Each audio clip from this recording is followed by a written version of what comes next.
trabalho de direito penal, iremos falar sobre o garantismo penal. Iremos apresentar os seus conceitos, a origem e as suas principais características. Começando pela sua origem, ao longo dos séculos, o direito penal e as normas incriminadoras foram, via de regra, utilizados pelos detentores de poder para satisfazer interesses unilaterais. Foi somente com o movimento iluminista que esse pensamento individualista mudou. Com a defesa dos valores do humanismo e da razão, os intelectuais do século XVIII colocaram o ser humano e a busca pelo conhecimento científico como as fontes das quais deveriam emanar todo o poder e as decisões da sociedade. A partir dessa ideia, então, não havia mais espaço para monarcas com poderes absolutos e nem mesmo para a crença religiosa como a fonte para justificar estruturas de poder. E foi a partir desse movimento que as sociedades modernas passaram a construir princípios e leis para limitar a atuação estatal, como as constituições. Assim, a partir desse movimento de criação de leis que representavam o povo, suas vontades coletivas, direitos e deveres, a estruturação do sistema garantista ganhou força. Luigi Ferraioli, que é jurista, professor italiano e na época era juiz vinculado à magistratura democrática, foi o grande responsável pela criação da teoria, que era decorrente de suas atividades e pesquisas científicas. Na obra Teoria do Garantismo Penal, de 1989, o autor, a partir de heranças do movimento iluminista, levantou um vasto e durável debate sobre a importância da proteção das garantias do cidadão e utilizou o campo penal para demonstrar a tensão existente entre liberdade e poder. O garantismo penal significa aquele que vai assegurar ou tutelar sobre alguma coisa, algo. Essa proteção que ele garante vai recair sobre os direitos de pessoa humana, a vida, a liberdade, a segurança e entre outros que a Constituição nos concede. Na teoria de Ferrajoli, acredito que seja assim, o garantismo ele funciona como uma corrente jurídica que tenta no máximo buscar a proteção dos direitos fundamentais, ou seja, os direitos mínimos de uma pessoa que a Constituição concede, os fundamentais, e as garantias processuais com a finalidade de proteger os indivíduos e também os réus. Em busca de minimizar a violência na sociedade, a teoria representa um tipo de instrumento jurídico capaz de proteger os direitos fundamentais e contra as penas arbitrárias. Os principais princípios do garantismo penal são o princípio da legalidade, o princípio da retributividade, o princípio da necessidade, o princípio da jurisdicionalidade e entre outros. Para Ferrajoli, o garantismo apresenta três sentidos, como um modelo normativo do direito, que busca garantir ao máximo os direitos do cidadão e que apenas o Estado tem o direito de punir, com uma teoria crítica do direito. É uma teoria jurídica que fundamenta na diferença entre a norma e a realidade. De uma maneira geral, o garantismo é uma maneira de moderação da violência, mesmo ela sendo produzida tanto pelo Estado ou como por pessoas particulares. Agora eu vou falar sobre os pressupostos do garantismo penal.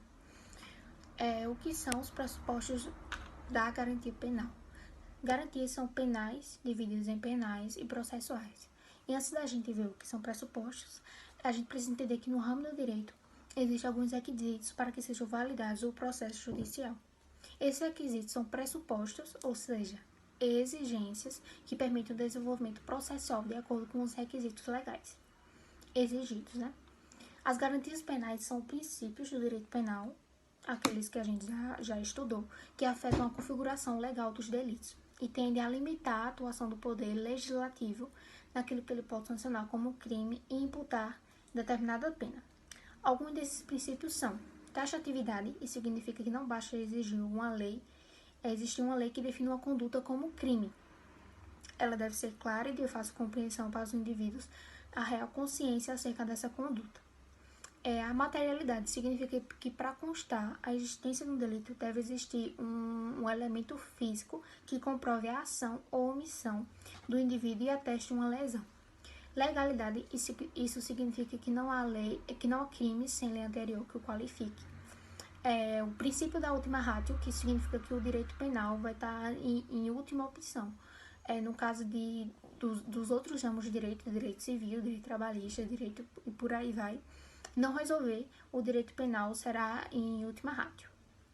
As garantias processuais afetam a comprovação judicial do fato punível, crime, e procuram reduzir o máximo a vontade do juiz. Veja alguma delas. Presunção de inocência. Isso significa que ninguém será acusado, será culpado até o trânsito em julgado da sentença condenatória. Contraditoriedade. Isso significa que todo acusado terá o direito de resposta contra a acusação que lhe foi feita, utilizando todos os recursos possíveis lícitos. Paridade de armas. Isso significa que a igualdade de oportunidades deve ser garantida para ambas partes do processo. Indúbio pro réu. Isso significa que, em casos de incerteza do réu, no caso assim, de dúvida se aquele crime foi cometido por ele ou não, ele pode ser absolvido. Ônus da prova.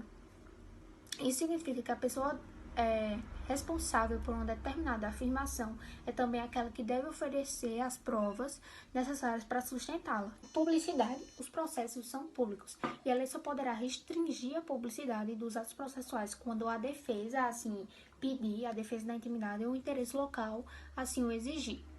Juiz natural. Isso significa que ninguém será sentenciado senão por autoridade competente representando a garantia de um órgão julgador técnico e isento, com competência estabelecida na própria Constituição e nas leis de organização judiciária de cada Estado. Tudo bem, vou falar um pouco sobre os axiomas do garantismo penal. Os axiomas tutelam valores como igualdade, liberdade pessoal contra arbitrariedades, direitos e liberdades políticas, certeza política, controle público das intervenções punitivas e entre outros. Mas o que seria um axioma? Um axioma é uma verdade que independe de prova e que é universalmente aceita. Ao dizer que alguém estabelece algo como um axioma, não estamos a dizer necessariamente que concordamos com a verdade proposta pela pessoa, mas apenas que a pessoa fez ou apresentado tal verdade como status de axioma. Ou seja, seria como a pretensão de que essa verdade independa da prova e de que seja universalmente aceita. Os exemplos de axiomas que temos relacionados ao direito penal e do processo penal são: não há pena sem crime, não há crime sem lei, não há lei penal sem necessidade, não há necessidade sem ofensa ao bem jurídico, não há ofensa ao bem jurídico sem ação, não há ação sem culpa, não há culpa sem processo, não há processo sem acusação, não há acusação sem prova e não há prova sem defesa. Estes axiomas proporcionam as bases da sustentação e desenvolvimento do garantismo penal. Teoria de extrema relevância para a atualidade brasileira, uma vez que na atual sociedade surgem ideias extremas com viés autoritário e repressivo, em que os direitos e garantias individuais se tornam meros símbolos formais que são afastados para as margens do mundo jurídico. Para finalizar, muito obrigado e dou continuidade ao meu trabalho. Olá, meu nome é Renato Brito e eu vou falar um pouco sobre o tópico do garantismo hiperbólico. Resumidamente, o garantismo hiperbólico é quando ocorre uma evidência desproporcional, como já diz no nome, hiperbólico, e de forma isolada, monocular. A necessidade de proteção apenas dos direitos fundamentais individuais do cidadão investigado, processado ou condenado. Inclusive, ainda é um assunto muito dividido no âmbito jurídico, considerando que existem várias críticas e vários pontos a favor do garantismo hiperbólico. O direito penal, dentro de várias concepções existentes acerca da sua função na sociedade, possui a ideia de ser uma garantia ao cidadão. De acordo com Kleber Mansum, funciona como um escudo aos cidadãos, uma vez que só pode acontecer uma punição caso exista uma infração da lei. Essa concepção surgiu com um dos ideários do ilustre doutrinador Luigi Ferrajoli, não sei dizer, que dentro da sua obra Direito e Razão criou um modelo a ser seguido pelos juristas para a aplicação da lei dentro do ordenamento jurídico, que vem sendo utilizado desde a concepção da norma até a aplicação das garantias inerentes à atividade jurídica. Com isso foram criados 10 princípios que já foram abordados, já foram mais aprofundados em outros tópicos nesse trabalho. Mas com a criação desses princípios surgiram duas principais ramificações para uma linha de pensamento: o garantismo penal binocular e o garantismo penal hiperbólico monocular.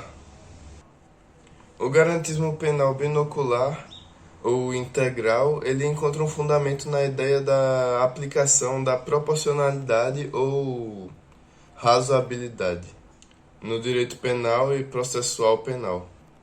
Ele tenta utilizar uma ideia de igualdade dos sujeitos na relação jurídica criminal, que basicamente durante a atividade jurídica penal deve-se pensar não só apenas no autor nem no réu.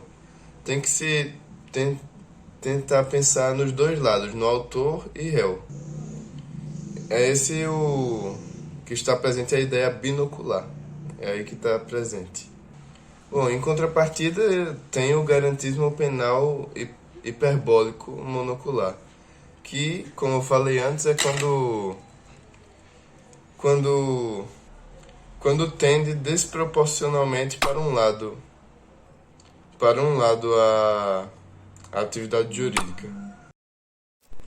Bom, e o garantismo penal hiperbólico monocular, ele busca resguardar as garantias que são para somente um dos lados, como diz o nome monocular, do processo criminal, ou seja, o réu. E pela forma desproporcional, hiperbólica, no sistema processual, acaba que viola a teoria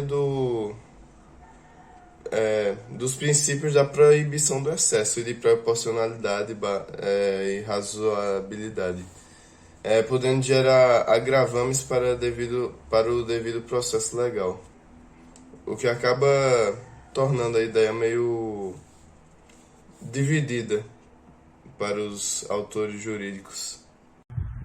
Bom dia, boa tarde, boa noite. Meu nome é Paulo Vitor. Eu vim falar um pouquinho agora, destrinchando aí esse garantismo penal, sobre o garantismo hiperbólico monocular. Hiperbólico, a palavra fala, porque ele é desproporcional.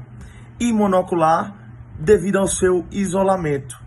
E o que significa isso?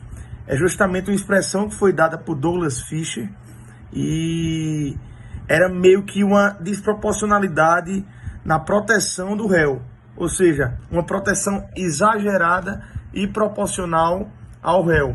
Essa proteção ela causou diversas controvérsias ao longo do tempo, porém ela foi ganhando adeptos, ela foi ganhando força, ela vem ganhando força ao longo do tempo, que é justamente essa proteção exagerada do réu na relação processual.